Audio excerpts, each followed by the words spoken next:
Добро вечер, вие слушате Радио Канал 103, ова е емисијата Дансе Макабре со своето 640-то издание, а во рамките на Дансе Макабре постои една засебна едиција која ја именува Раритет, која подразбира од моја страна рецензирање на 4 актуелни домашни музички изданија, затоа што сметам дека тоа е чин на моја должност и придонес со кој јас како музички критичар имам своевиден удел за промовирање на музичката сцена на ова радио, која сметам дека на секој можен начин мора и треба да биде консумирана од секој жител на Македонија, бидејќи тоа е единствен начин да се намали дистинкцијата во културолошката разлика која е постојачка во населението, кое живее во оваа држава, од кое еден дел живее во 21. век, а друг доцни неколку века, бидејќи го негира постоењето на диверзитет на музички творби кои се создаваат на нашето тло. Бројот на овие епизоди е помал затоа што нивното создавање одзема огромен број на часови и денови кои поминуваат во подготовка и преслушување на албумите до нивно досадување, бидејќи сметам дека тој третман го заслужиле артистите, од кои голем дел во некоја постава гостувале во емисијата, а со некои се уште не сум можел да стапам во контакт, па овие епизоди се посветени на споделување на моето лично видување со аналитичката способност која ми е на располагање во прекрасниот временски период за правење на емисија и затоа ве замолувам, доколку не сум запознаен со некоја фактографија за артистот, да не ми замерувате затоа што не сум способен да читам мисли. Вечерва ќе ви говорам за едно запрепастувачка гитарска виртуозност на еден домашен гитарист и композитор, потоа ревностно збогатување на племенитата домашна блек метал сцена со едно фуриозно EP издание, поглед фрлен во футуристичките дистопии со помош на една синтвейв убавина и еден бит-тейп за смирување на несвесното и отплавување во недопрените води на сонот. Добре дојдовте на звучното патешествие, седнете, опуштете се, поаѓам. Ја започнавме емисијата со композицијата Мементо Мори, која што го отвора албумот Танатос на Стефан Петановски и потоа ја слушнавме Full Moon и Танатос. Во продолжение ќе слушнеме уште две композиции од овој албум, односно фамозната Бедлем и синглката Недер. Дансе Макабре е емисија во која 17 сезони се зборува за уметно со борба против лицемерието, зависта и користолюбието, тука уметниците се вистински херојани, политичарите криминалци и секој издание е на мала победа против шундот, апатијата, предрасудите и богот на медиокритетот алгоритамот. Целта на емисијата е да ги доближи квалитетните уметнички дела до секој слушател и да воспостави диалог помеѓу уметноста и реалноста за подобро да го разбереме светот во кој живееме. Вечера имаме закажано полноќен танц со смртта по 640 пат. Јас сум Златко Ѓелевски, а ви останете со трансмисијата на Канал 103 до крајот на светот. Уште за време на гостувањето на гитаристот и композитор Стефан Петановски во Дансе Макабре, кога разговаравме за сега веќе претходниот албум Ерос, 2021 година, го наговестивме работењето на неговото логично продолжение насловено Танатос, кое го добивме материализирано 4 години подоцна, на 15 декември минатата година, една недела од како ја направив емисијата во која ги собрав сите македонски метал албуми и беше напоменато неговото предстојно издание и токму во овој раритет сакам да обрнеме внимание на албумите кои успешно или неуспешно избегаа од нивното групирање со останатите изданија, затоа што беа објавени на крајот на годината, но тоа нема да значи дека надолго и на широко нема да ги дебатираме во рамките на оваа емисија. Во Дансе Макабре будно се следи еволутивната надградба на творештвото на Петановски, не само од членувањето на Спектрум, туку и во неговиот прво соло албум Architect of Reality од 2019 година, која го продолжи со отпочнувањето на ова дводелна сага во 2021 година со Ерос, пред да го комплетира со неговата мрачна антитежа Танатос. Знаете дека во прашање е прогресивен рок и метал гитарист, кој исто така е композитор и аранжер на творбите кои може да ги слушнеме во неговата соло кариера, во кој предимчи и ритмичка комплексност, но има место и за мелодиска финеса која знае да понесе вртлок на емоции, истите да се проткаат низ творбите. Албумот е самоиздаден од Стефан и е снимен во неговото студио, со тоа што има и неколку значајни музичари кои придонесоа за да биде збогатен неговиот звук. Тука се лојалниот и долгогодишен басист Стефан Митев, на гитара има гостување од Петар Саркањац, од Мухамад Херлијан, секако дека ќе го слушнете и прекрасниот вокал на Ана Петановска во неколку наврати и итерации. Мастеринг работи Дамир Пух од Green Room Sound Studio. Албумот беше најавен со сингл уште од 2024 година, односно ни демонстрираше накратко како се свири Нетер и потоа Silence of the World, но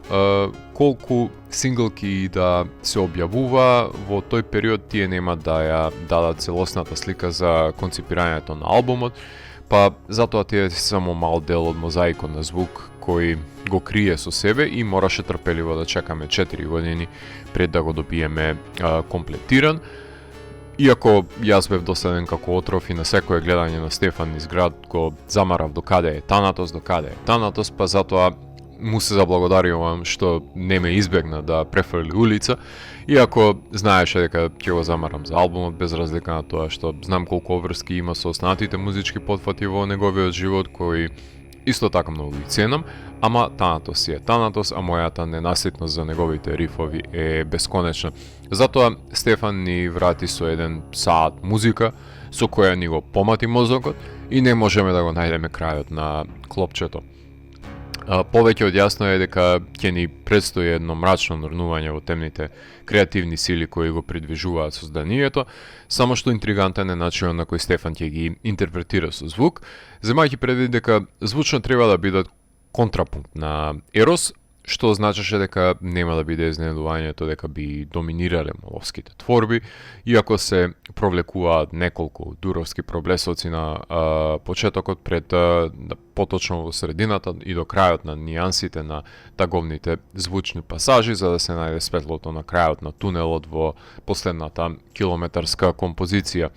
Ќе има постојани компарации меѓу Ерос и Танатос во епизодата, тоа ви го напоменувам уште од сега, каде што на Ерос можеше да се забележи надреалниот приказ на слонот што на својот грб ја носи месечината, а на Танатос ја има месечината од насловот, но е обиколена од ноќните птици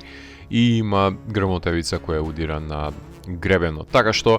молњите се соодветна индикација што не очекува додека пристигнуваме по вода, пред да дојдеме на пустошот кој го оставил Танатос на брегот, илустриран на обивката. Значи, напомена дека Петановски скока меѓу молски и дурски композиции на албумот и тоа си има своја намена да предизвика шареноликост на звукот и да го држи слушателот во неизвестност за тоа што би го очекувало во секоја наредна композиција. Албумот го отвора Мементо Мори,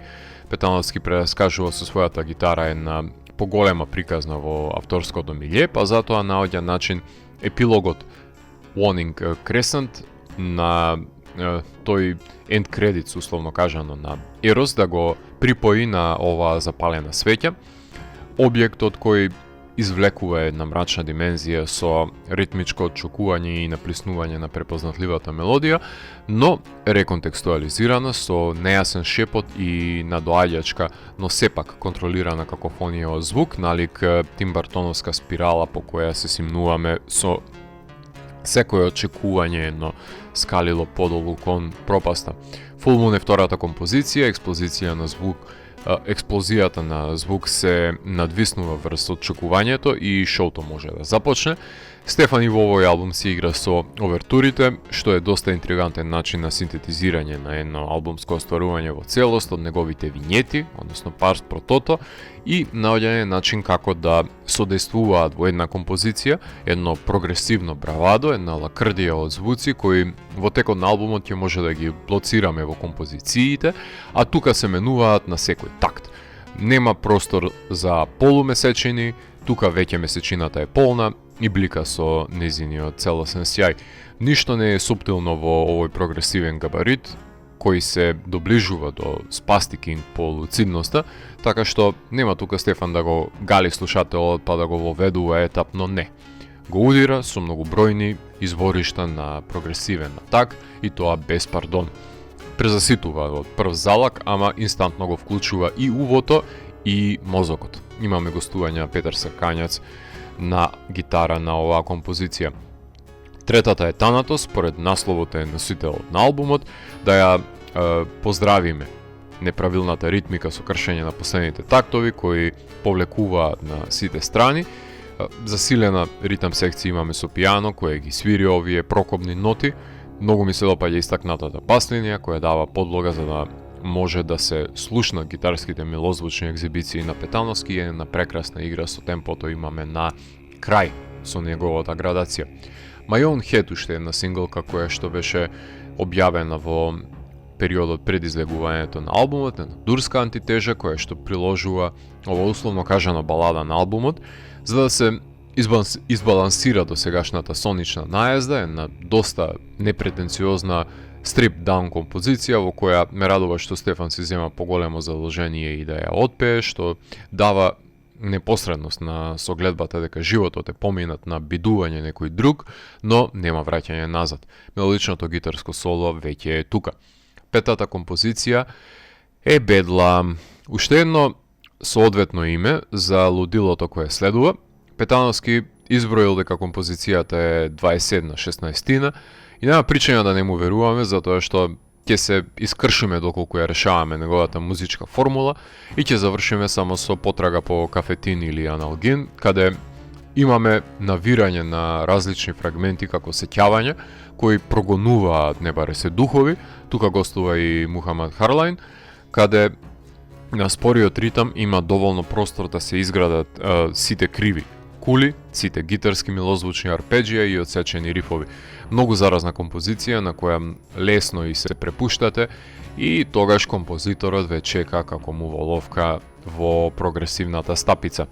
Недер е шестата композиција на албумот, за мене ќе остане синглката која го начна него, каде можевме да го слушнеме Петановскиот полн ефект,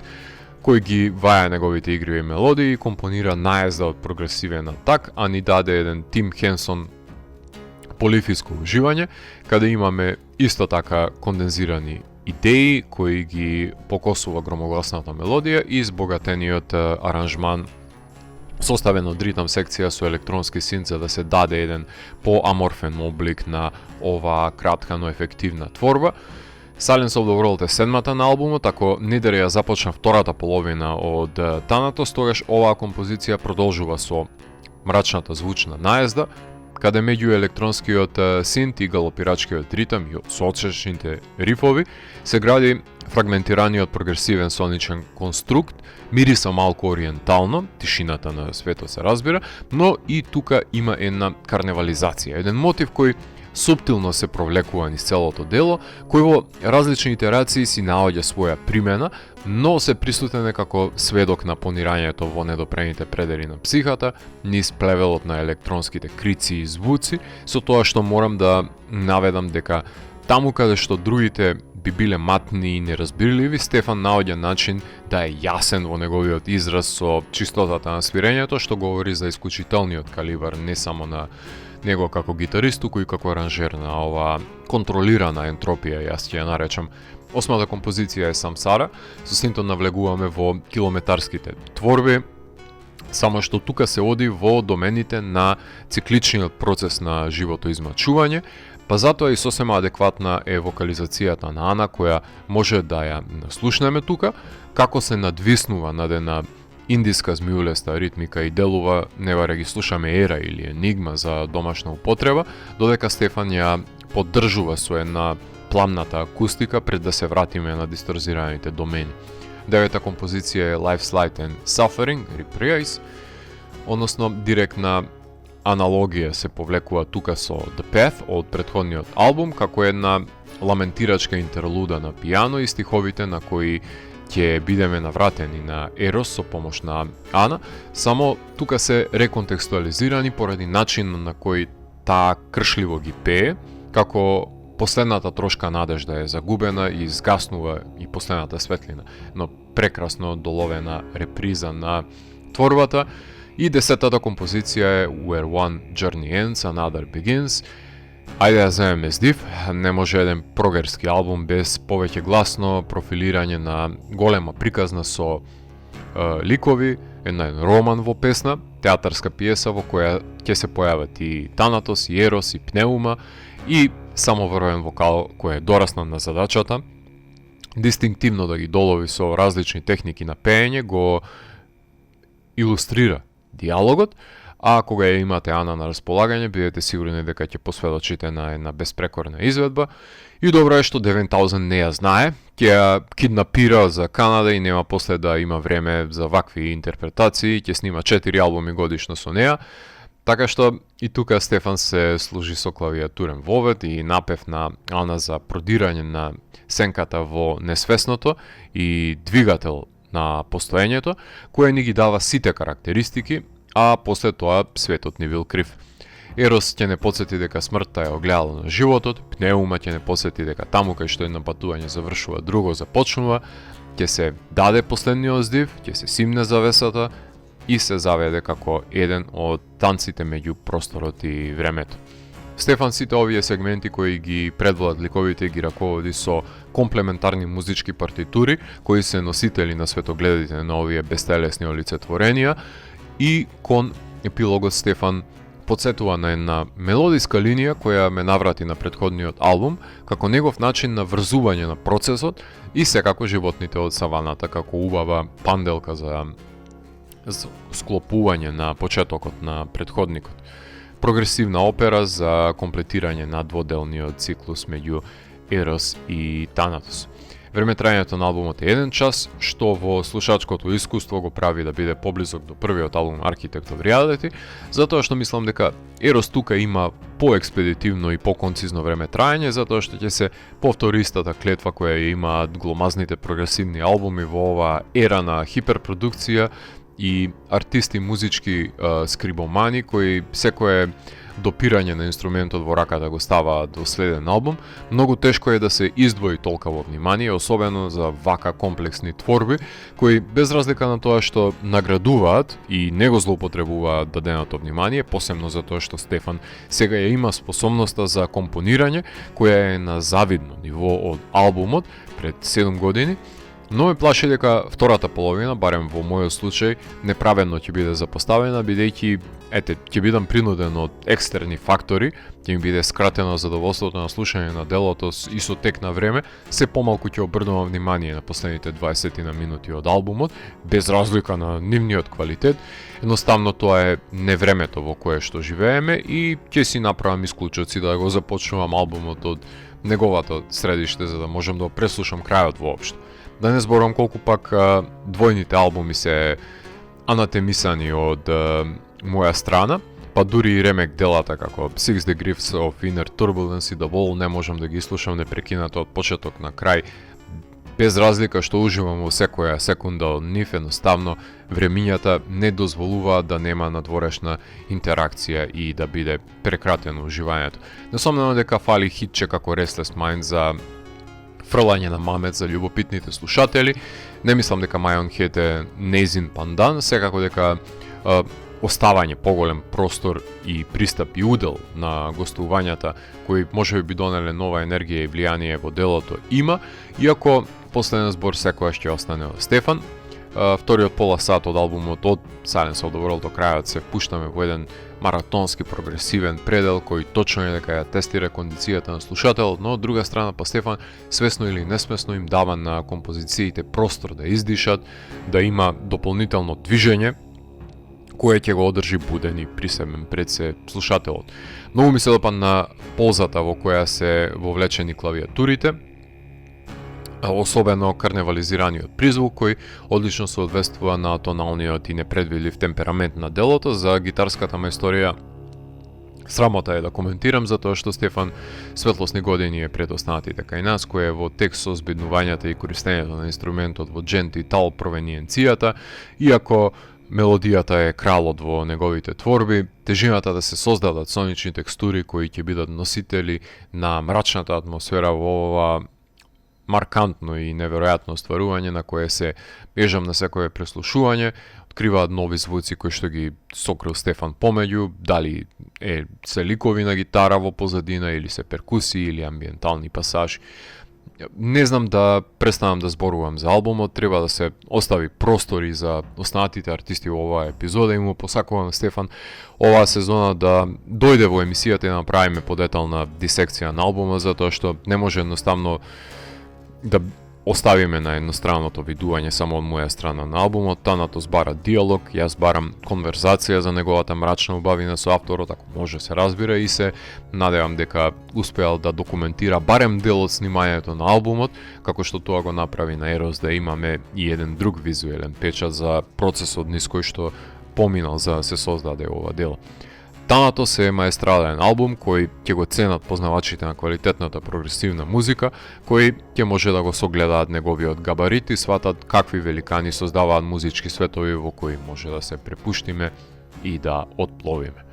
Во продолжение на емисијата ќе го слушнеме во целост EP изданието на Зол Јад, односно во продолжение и слушаме интрото Јадови, Рамнотежа, Уроборос и Црн ад, и потоа се враќам во етер да ви говорам за што точно содржи Black Metal проектот Зол Јад. Уште еден албум кој од нигде никаде се појави на крајот на минатата година, кој исто така не смее да остане неспомнат во Дансе Макабре и во ова издание на раритет, не само што го преслушуваме во целост и детално ќе коментираме за начините на кои албумот ќе проба да не извади од нашата кожа и удобноста и провоцира да погледнеме малку поразлично на себе си, нашите постапки и обкружувањето, за да излеземе од магичниот круг на пропаста во кој се давиме, а некој дури не е ни свесен за тоа. Ќе ви направам еден флешбек кон ерата на златното време на македонскиот black metal, која имав можност да ја вкусам во средината на 2000-тите, кога немаше услови да се снимаат албумите, но тоа не ги спречуваше бендовите да снимаат на касетофони или да програмираат ригидни MIDI фајлови, се програмираат тапани кои каде ќе стигнеше и ретко кој имаше средства да сними во студио, налик Сињак и нивниот Timeless Gatherings, например. Потоа се навратив зимава да ја преслушам компилацијата Hellfire's Trinity, која е круната на таа дова со сплитот на Wintertron, Tremula и Maras, кои беа најактивни на сцената. Со Maras беа со Раскол и останатите изданија на Авет. Arcanum има black елементи на почетоците. Storm на времето морфира во Амброс, се редеа изданија на супергрупата Necrotesticus. Се појави Спалибок пред да замрат сите бендови во десеттите и остана One Man Black Metal проектите на Мануел, на Игор и на Кирил, краткорочни беа и Валгул и Чума и постепено гледавме како умира жанрот и никој не преземаше ништо против тоа, особено не со свирењето на во живо, не дај Боже, што би рекле христијаните. Последниот исто така краткорочен изблик беа Grown Cold, во кој членуваше Мартин Цветковски Суре, кој доаѓа токму од таа златна ера на македонскиот black metal, затоа што тој период и беше дел и од Амброс, но тогаш беше активен со мелодичниот dead black metalcore бенд Beyond the Horizon, за во десеттите да биде активен со дед металците Carnage Dominion, алтернативците Sid, работи со Гирсти со Ground Cold и работи на албумот на Nympholirith. Активен е денес како вокал на Сайдон, со кој ми гостуваше во Дансе Макабри, а исто така и басиста на Деменси, така што витален дел е од домашната сцена, кој на различен начин придонесува за незиното музичко збогатување во изминатите 20 години. Јад му е уметничкото име, под кое е подпишан во проектот Зол Јад, кој за време на COVID пандемијата, како и сите ние, си беше затвореник во сопствениот дом, но за разлика од сите нас, Суре поседува талент за свирење, пеење, компонирање, снимање, миксање на екстремен метал и постепено почна да го гради своето домашно студио и своите способности ги искористи за општа цивилизацијска придобивка на сите нас, снимајќи го демото на проектот кој го наслови според англискиот превод на Зол Јад, односно Evil Vow од 2020 година, каде можевме да ги слушнеме неговите извици и лелеци, френетични гитарски сола, каде докажа зашто темнината не е само отсуство на светлина, кој покрај својата рудиментарна продукција мислам дека беше скалило за искачување на севкупниот процес на создавање на албум на свој грб од нула до конечен проект, па тоа огнено крштевање, ајде така ќе го наречеме, повеќе од потребно за да го добие исчекорот во квалитет кој зол јад денес го поседува, за да биде подобрено програмирањето на тапаните и миксот на инструментите пред се и да добиеме еден по-конкретен продукт. Покрај продукцијската дистинкција во овие 6 години меѓу изданијата, задржано е мелодичното тремало, кое е препознатливо за black metal жанрот, но на новото EP се прави лирскиот исчекор Мартин да се обрати на македонски јазик, што дава една друга за мене позначајна димензија на една творба, бидејќи на македонски се удира таму кај што најмногу боли и го прави секој проект поуникатен, додека пак на англиски е само уште еден заборавлив бенд во океанот на бендови кои сакаат да бидат трве, а не се од Норвешка. Додека сме кај трве, непореклив факт е дека имаат оставено огромно влијание кај Мартин бендовите од тој ешалон, вклучително и Emperor, и Ulver, и Immortal, Satyricon, Gorgoroth, Old Man's Child, особено мелодичните од нив, трзајот и злобната атмосфера, ако може така да се услови, како и во потребата да се затекне на обивката насреде дивината од снег до колена, што треба да биде задолжителна практика на секој блекер да залута во снежни падини и тоа навечер. Не е спорно дека ова EP е моловски албум, затоа што мрачнотијата и таговноста само на тој начин може директно да се доловат. Омотот го работи Кристијан Златни Аврамов и на него можеме да видиме еден бесконечен уробор што си ја јаде опашката змија која го заобиколува светот во распад и доаѓа од пропаста во подземјето, циклична јамка на ескатологијата и евентуалната космогонија, создание кое треба да се издигне од руините, евентуално, ама додека дојде до дозвола за градење на нов Вавилон, како метафора за креирањето ќе биде самиот албум. Сепак, мора да има рамнотежа, нели? Во лириката Мартин е во потрага по балансот меѓу безцелните пориви на кои се препушта човекот, искапувањето во секаков облик, кое е неизбежно кога е телесноста во прашање, а при тоа распадот се случува и во мозокот, вредностите и нормите, што ќе доведе до скапување на колективниот организам, а во свет се со изместени вредности ќе правиме идоли од секакви будали, додека постепено се распаѓаме, така што си има и безнести привиденија, но повеќе Мартин е заинтересиран за човечката борба со себе си, иако не заборава да наслика и своевидни пеколи. Суре го снима и прави миксот, а мастерот е на Александар Стефановски. Молски албумот, така и треба, старошколски е black metal приступот на Мартин, ама тоа не значи дека не би си играл со весели постблекерски тонови некогаш, можеби или подобро, можеби не. Првата композиција која што ја слушнавме е Јадови, односно самото интро на албумот, за потребите е искористен инструментален вовед, односно употребени се сите погодности на слоевито натрупување на свирките и гласовите врз меланхоличното гитарско трзање, како накалемување на јадовите, што е соодветно представено со разногласието кое навира од оваа творба. Втората композиција е Рамнотежа. Балансот се постигнува со помош на музичката агресија, каде блекарското трамало и бластови го носат скандинавското студенило, каде во игра доаѓаат и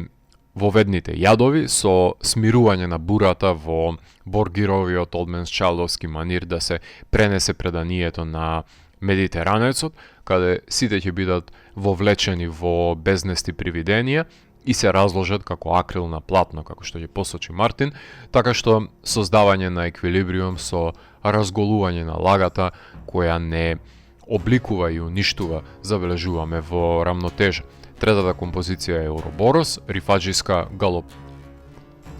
галопира оваа творба каде Мартин овој пат пее споро и развлекува стиховите со скримови, со скриен трофеј за постоење. Ние сме само смртници од подуено месо. скапувајќи меѓу небо и земја и славејќи будали. Се посочува во оваа творба. Се навраќа на рамнотежата која е присутна, меѓутоа исто така ја бараме секој ден. Четвртата композиција која што комплетира ова издание е Црн ад. За крај се разбира дека ќе добиеме една канонада од тремоло во масивен навев на агресија со одмерен ритам, со едно рокерско мелодично гитарско соло, додека му робуваме на стравот. Нема радост на улиците, иако Мартин ќе си поигра со метафората дека секој сака да го јава црниот ад, ама само еден може. 14 минути е време трајањето на EP изданието, сосема пристојно за да се запознаат нови слушатели на стилот, а тие што го следат да го воочат продукцискиот исчекор и никому да не му здосади. Напротив, многу лесно се пушта неколку пати поред и цени секоја песна како чист див на незагаден воздух во зима или развратна душа шмукана од Левијатан за појадок или кој да е друг пеколен зверогуштер на располагање, ако веќе сакаме да бидеме тематски поетични. Јас признавам дека не милувам да слушам многу one man black metal проекти од широм светот, од проста причина што не успевам да обранам доволно внимание на бендовите кои имаат издадено албуми, а не пак да слушам one man проекти кои ги има како вампири закачени на девојки со менструација. Еднозвучни се, репетитивни, нема простор за иновација и поради тоа ги избегнувам. Archville King од Франција извадија неодамна таков средовековен блек на француски, па нека си го слушаат французи, или па Велшанецот со неговите натуралистички Стакхелм издаде албум кој компензираат со оркестрации таму кај што нема инструменталисти, така што да не се лажеме, допрев и со увото и кратко од љубопитство до овие албуми. Не важи тоа и за The Ruins of Beveras, например, кој, иако е создаден од еден член, има настапи во живо, но за Мартин и за домашните соло артисти секогаш ќе правам исклучок, како што тоа сум го правил во минатото за албумите на Манури и Псевданор и на Авет. Секоја година на дело ми се докажува теоријата дека Black Metal е најхибридизирачкиот метал поджанр кој е спојлив со секој фолклор, синтетизирачки е со дед металите и грайндовите, со трешови и хардкори,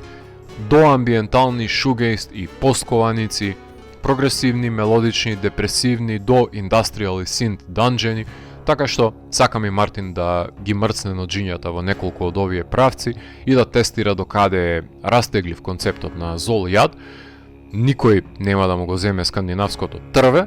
меѓутоа сакам малку поджанровски да се изгуби и да се најде повторно, за да не си стане досаден на себе си. Ако веќе нема влијание од други членови, самиот мора да си ги измисли, да се сопне за да продолжи понатаму, кога и да го зачеша и да му се посака да прави black metal пред се. Да се прави black metal во 2026 година во Македонија, сметам дека е витешка особина, затоа што се брани еден несвет музички одред на дисонантни апокалиптичари, да го потсета слушателот дека човекот е носител на сопствената пропаст, на битието и на човештвото. Без разлика дали ќе биде изведен во живо со корспент и шилци или не, рамнотежа на зол јад постои да плаши непослушни мали и големи деца и да ги потсети нивните родители дека нема да се оттарасат толку лесно black metalот кај нас. Мартин прави квалитетен музички плевел, кој ако продолжи да работи на звукот, никој нема да може да го искорени неговиот зол јад. А во продолжение ќе слушаме неколку композиции кои јас ги издвоив од новото студиско издание Plastic Elastic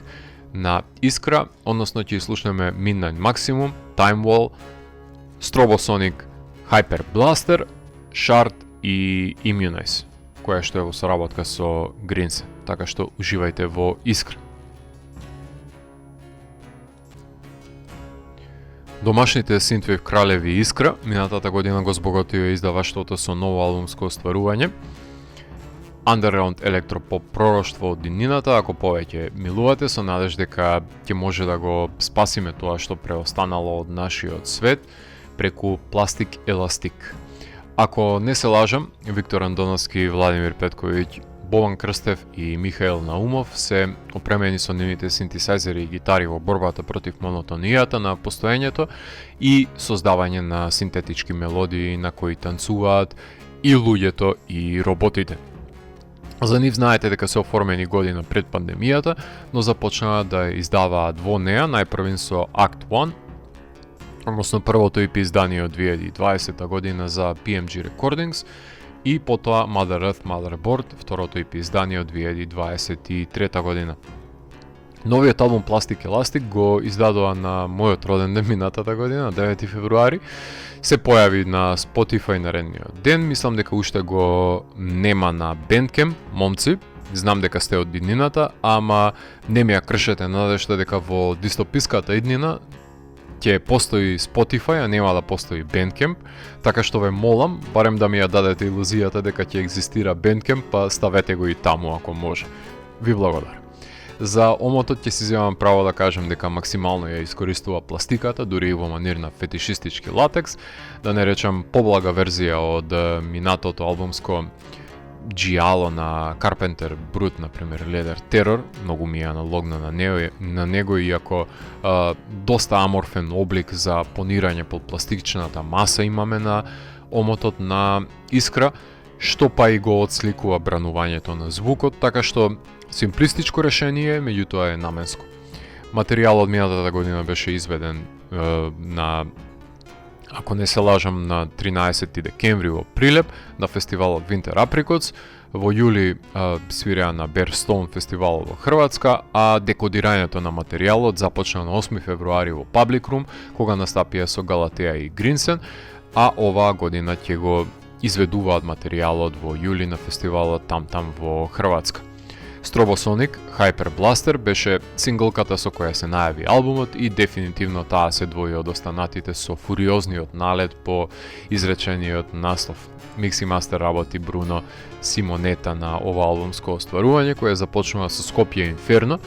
Низ дигиталното небо се надвиснува пепелта од запалениот град, кој гори на сите страни, исполнувајќи го пророштвото, сведувајќи го Скопје на своите пеколни руини под марширачкиот бит на машините кои истакнува оваа одлична композиција за отворање на изданието.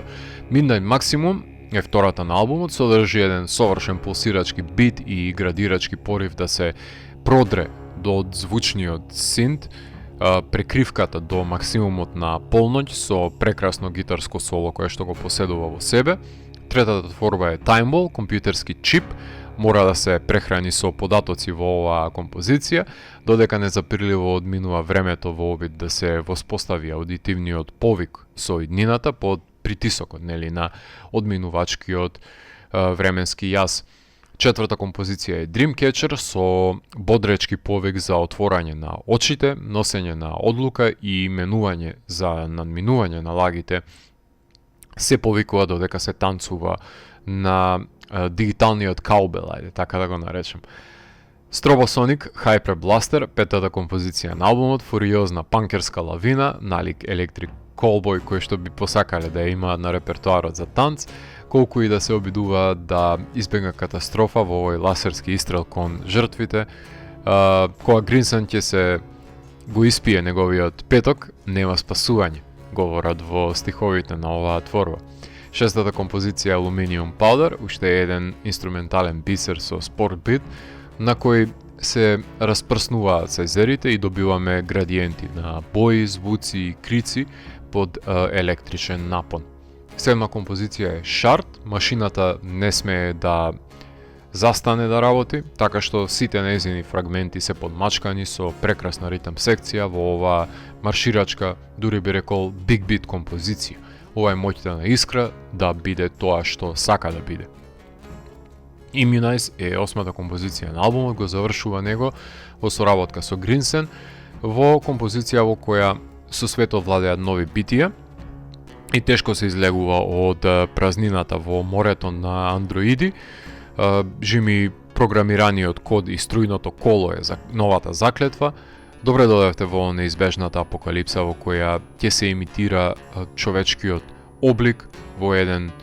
очаен крик кој што е само репетитивен и постепено се губи и последната трошка на човечност во него. SF дистопијата е тука, прекрасно предупредување за крајот на светот. Ма што ќе ти е животот роботски? Време трајањето на албумот е 31 минута, конзистентен е, не попушта од прва до последна композиција. По неговото преслушување ќе имате чувство дека сте преслушале долго свиречки албум, но без да бидете исцрпени, па да не можете повторно да го пуштите. Мислам дека во минатото на првите два албуми повеќе простор се остапи на медиумите за конципирањето на Искра и нивните ликови од иднината и подетално се елаборираше приказната за предупредувањето од тоа што не чека. Тука и самиот бенд е малку попасивен во развојот на приказната од иднината, што е минус според мене, бидејќи не може да ги представите ликовите и да оставите сами да се борат на себе си. Декодирањето на чипот е настан кој беше предложка на обелоденувањето на новата музика и дознавање кои тајни ги крие футуристичкото Скопје во распад. Мислам дека нема толку многу хитови како претходните албуми, песни кои на прва остануваат со вас. За овој албум треба малку да се помачите за да се поврзете со него, барем мене ми треба неколку преслушување за да ми влезе под кожа. Се нагазуваат и електронските и гитарските чинители, влече на секаде, ги има роботските вокали, се пука на сите цилиндри во него. Можеби има премногу тексти, не се доаѓа толку лесно до поентирањето, така што јас сум повеќе за кратки стихови, макар и да се репетитивни, ама да се химнични пароли на пропаст. Мислам дека лириката го гуши при тоа изданието, иако не е премногу кога ќе ја слушнеме низ роботскиот глас, мислам дека токму поради тоа и се губи поентата на кажаното, баш поради во соодносот кој што го има со музиката, особено во живо додека изведуваат. Ќе бидам тој лигав критичар кој ќе рече дека ми фали една срцепарателна инструментална балада како што има во минатото со раскол, односно со разделот, со тие дигитални солзи кои што ги остваруваа во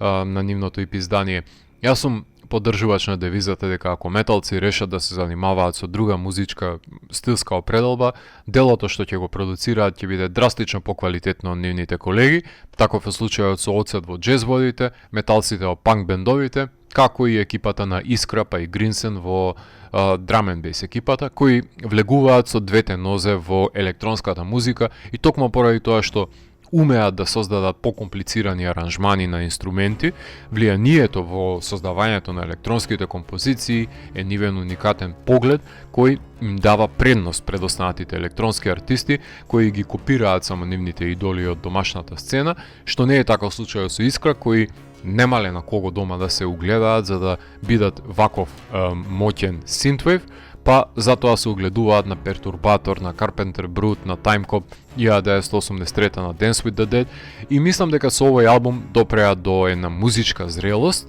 совладување на инструментите и начинот на миксање на музиката, за да се добие полниот звук, што значи на прав пат се. И ако продолжат да истражуваат во овие домени, ќе си дојдат хитовите сами по себе, без форсирање, тогаш кога ни самите не ви очекувале. Сакам да ми дојдат повторно во радио за да видиме што крие оваа нивна дигитална апокалипса, пред да биде одземена душата од струјното коло. Тука ќе направиме една кратка музичка пауза и во продолжение ќе го преполовиме EP изданието на Менка, односно ќе слушнеме Drum Merchant, Silver Road и Unfamiliar Enemy од The Drum Merchant, односно EP изданието на овој инструментален трип-хоп артист. Така што уживајте со Менка и потоа по поделувањето ќе се вратам во етер за да ви говорам за што друго преостанува на ова албумско остварување. Уживајте. Доколку сте слушнале некое од моите претходни 22 изданија на Раритет, тогаш многу лесно може да предвидите дека милувам да ги затворам епизодите со некаков инструментал, затоа што мислам дека многу удобно е да се облече пижамата на ноќта и да се отплови во морето на сонот без препреката на зборот, туку поведен од мелодијата низ брановите на ноќното небо. Таков ќе биде и случајот и вечерва,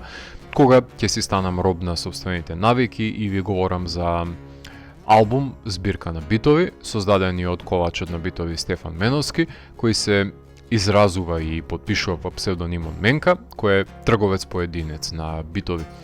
Копајќи по музичките ризници на лимитираните дигитални пространства, налетав на кажанијата за трговецот на битови во претходната соработка со Martix на Nevermore или композициите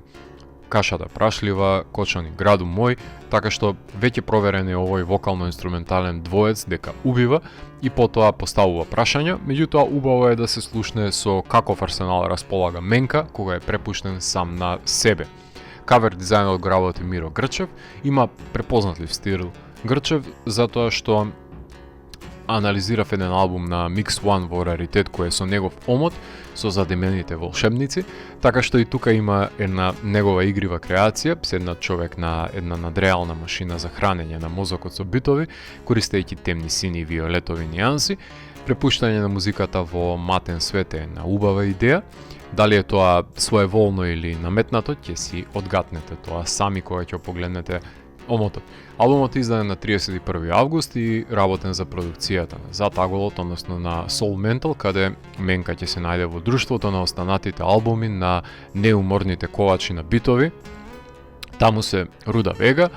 Isolate 101, Mix One, Баже Диесци и останатите кои претходеле и ќе следуваат,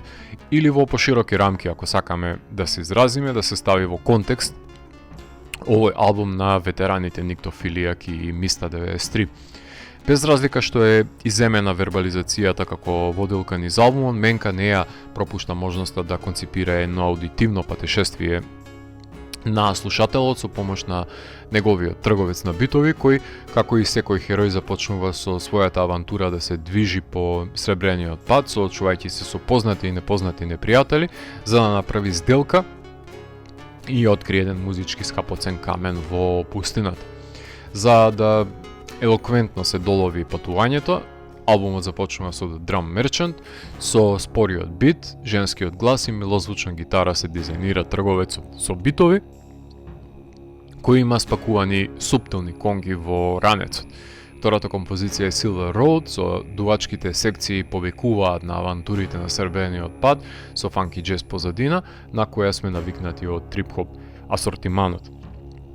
Трета композиција е Unfamiliar Enemy, тука има неколку пресеци меѓу нагласениот бас и дувачкиот дуел, што ја символизира пресметката со непознатиот пријател. Четвртата е Familiar Enemy, кога е во прашање познатиот непријател, имаме една перфидна дувачка мелодија која се извива како змија врз исклесаниот рудиментарен бит со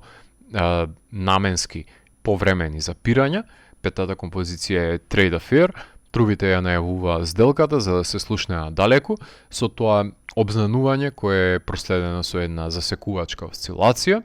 И шестата композиција е The Desert Jam. Джез пијаното го представува раритетниот пустински бисер, од кој се доаѓа спорадично со одмерениот бит и четките натапани отвораат дизна за продолжување на нови авантури.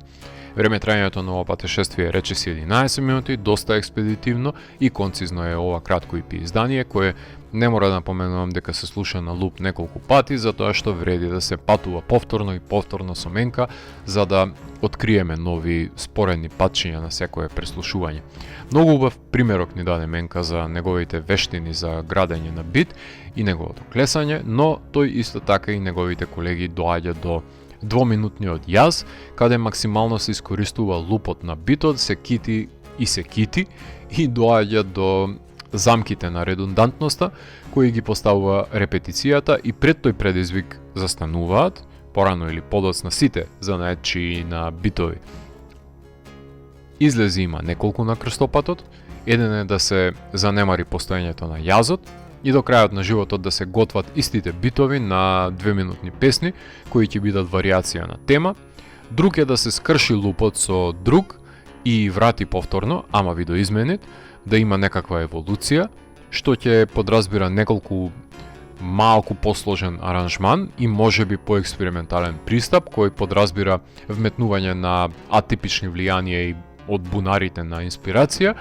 И третиот е најавтодеструктивниот, да се продолжи во 3-4 минутни композиции со истиот бит и истите вртења во круг. Може би постои уште некој пат, ама магловита е ноќта, а и моите мисли, така што да речеме дека сега за сега тоа е понудата која што ја имам на повидок за менка, па љубопитен сум да слушнам на која дестинација ќе не однесе на неговата наредна музичка авантура.